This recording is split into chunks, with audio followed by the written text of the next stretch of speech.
एक बात है एक और भी काज, भक्त विभीषण को दिया है लंका का राज। हे भाई, एक कार्य और भी अभी शेष है। भक्त विभीषण को भी लंका का राज हमने सौंप दिया है, वो भी दिलवाना है सोच नहीं अब सीता का, दुख नहीं तुम्हारे जाने का, संकोच नहीं इस विपदा में अपने भी प्राण गंवाने का। हे भाई, अब सीता का भी इतना सोच नहीं है और तुम्हारे जाने का भी इतना दुख नहीं है, और इस विपदा में मुझे अपने प्राण गंवाने की भी चिंता नहीं है। कुछ चिंता है तो यह है, जब पकड़ी है बाहें विभीषण की, हे भाई उठकर पार करो यह नौका रघुबर के प्रण की।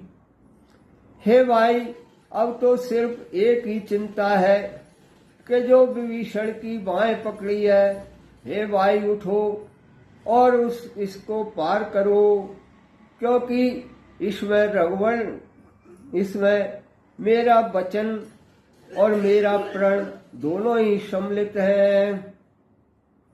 और आ रहा ध्यान कुछ इसी दुख के साथ, माता ने चलते समय पकड़ाया था हाथ। हे भाई, और मुझे ये भी ध्यान आ रहा है कि जब अयोध्यापुरी से वन के लिए अपन रवाना हुए थे, तब तुम्हारी माता ने मुझे अपना हाथ पकड़ाया था। मैं बिना तुम्हारे हे भैया किस तरह अवधपुर जाऊंगा, माँ पूछेगी जब लखन कहा तो क्या कहकर समझाऊंगा। हे भैया, मैं तुम्हारे बिना अयोध्यापुरी कैसे जाऊंगा। जब तुम्हारी माता पूछेगी कि लक्ष्मण कहाँ है, तो उनको कैसे समझाऊंगा। उस छाती से, उस गोदी से ज्वाला बड़बड़ा उठेगी जब, जलहीन मीन सी व्याकुल हो मैया तड़पड़ा उठेगी जब। उस माँ की छाती से और गोदी से जब ज्वाला बड़बड़ा उठेगी, तो माता बिना जल के मछली के समान व्याकुल होकर तड़फड़ाने लगेगी। तो बतलाओ लक्ष्मण भैया, कैसे न जलेगा जगत वहां, बच सकते फिर क्या लपटों से शत्रुघ्न और श्री भरत वहां। जब इस तरह की ज्वाला भड़केगी तो हे लक्ष्मण भैया, सारा संसार ही जलने लगेगा। इन लपटों से शत्रुघ्न और भरत भी वहां नहीं बच पाएंगे। तुम इस मूर्छा में मरते हो, सीता मरती है लंका में, माता या रहे सहे भ्राता मरते हैं उधर अयोध्या में। हे भाई, तुम इधर मूर्छा में मरते हो और उधर सीता लंका में मरती है, और भ्राता और माताएं सभी अयोध्या में हैं। इतनों को अगर मारना हो तो अपने प्राण तजो भैया, अन्यथा सबों के जीवन हित जल्दी से जाग उठो भैया। हे भाई, अगर इतने सब लोगों को मारना है कि सीता लंका में मर रही है, मैं यहाँ मर रहा हूँ, वो माताएं वो भाई अयोध्या में मर रहे हैं, अगर इन सबको मारना है तो तुम अपने प्राण त्याग दो।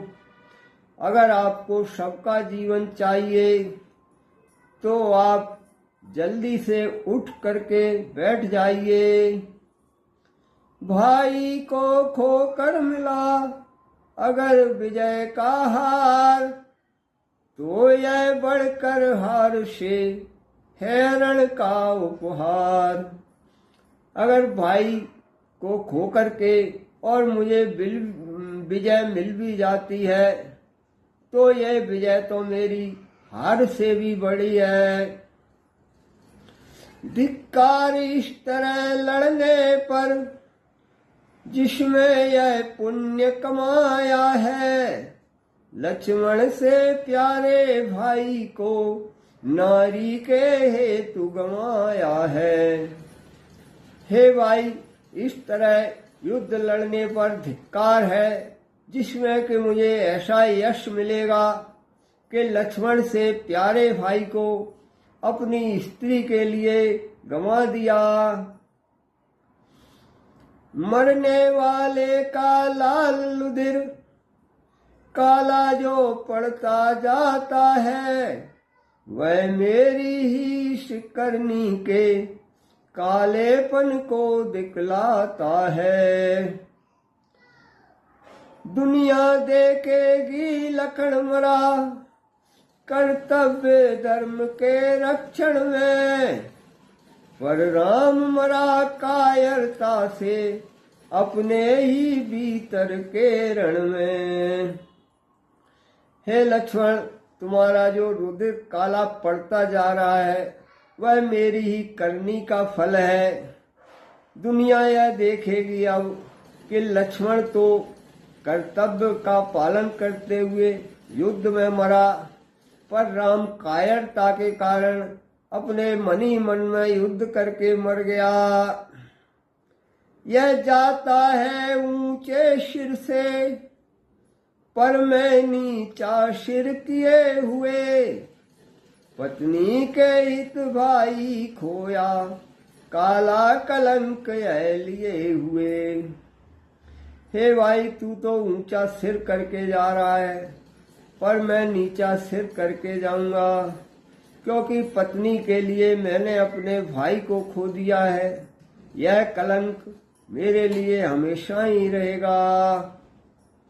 रग रग में कांटे चुभे इस विचार के साथ, मूर्छित फिर कुछ समय को हुए अयोध्यानाथ।